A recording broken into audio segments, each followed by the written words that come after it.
बॉलीवुड फिल्मों की नाकामी की वजह क्या? अदाकार परेश रावल ने अंदर की बात बता दी। तफसीलात जानते हैं इस वीडियो में। बॉलीवुड के नामवर अदाकार परेश रावल 250 फिल्मों में अदाकारी का जौहर दिखा चुके हैं। वो इंडस्ट्री की जानी पहचानी शख्सियात में से एक हैं। हाल ही में उन्होंने अपने इंटरव्यू के दौरान इस फिल्म इंडस्ट्री से मुताल्लिक चौंका देने वाले इंकशाफात किए। जब सीनियर अदाकार से बॉलीवुड फिल्मों की नाकामी की वजह पूछी तो उन्होंने जवाब दिया कि हमारे अंदर इत्तेहाद नहीं है, जैसा जुनूबी भारतीय इंडस्ट्री के अंदर मौजूद है। परेश रावल का कहना था कि अगर बॉलीवुड वालों में इत्तेहाद हो तो कोई कुछ नहीं कर सकता, कोई आपके थिएटर पर पत्थर नहीं मार सकता, कोई गुंडागर्दी भी नहीं कर सकता। वाज़ेह रहे कि भारत में बॉलीवुड फिल्मों पर तनाज़ुआत खड़े होने की सूरत में फिल्म बीनों की जानिब से तोड़ फोड़ और धमकी आमेज रवैया अख्तियार करने के मुताद्दिद वाक़यात पेश आ चुके हैं, जो फिल्मों की नाकामी की वजह भी बन जाते हैं। अपने इंटरव्यू के दौरान परेश रावल ने ये भी कहा कि हमारे अंदर ऐसा ही इत्तेहाद होना चाहिए जैसा जुनूबी भारत में है। उन्होंने ये भी कहा कि जुनूबी भारत की फिल्म इंडस्ट्री में आप किसी के खिलाफ कुछ बोल कर दिखाओ, किसी की हिम्मत नहीं होगी, लिहाजा जो जुनूबी भारत में है वो शुमाली भारत में नहीं है। बॉलीवुड के सीनियर अदाकार ने इसके साथ ये सवाल भी किया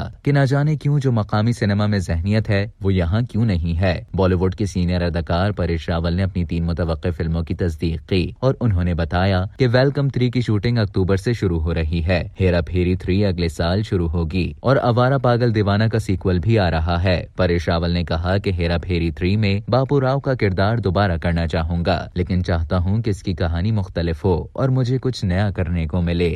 अब तक के लिए इतना ही। मजीद खबरों और न्यूज अपडेट्स के लिए डेली जंग के YouTube चैनल को सब्सक्राइब करें और Facebook के पेज को लाइक करना ना भूलें।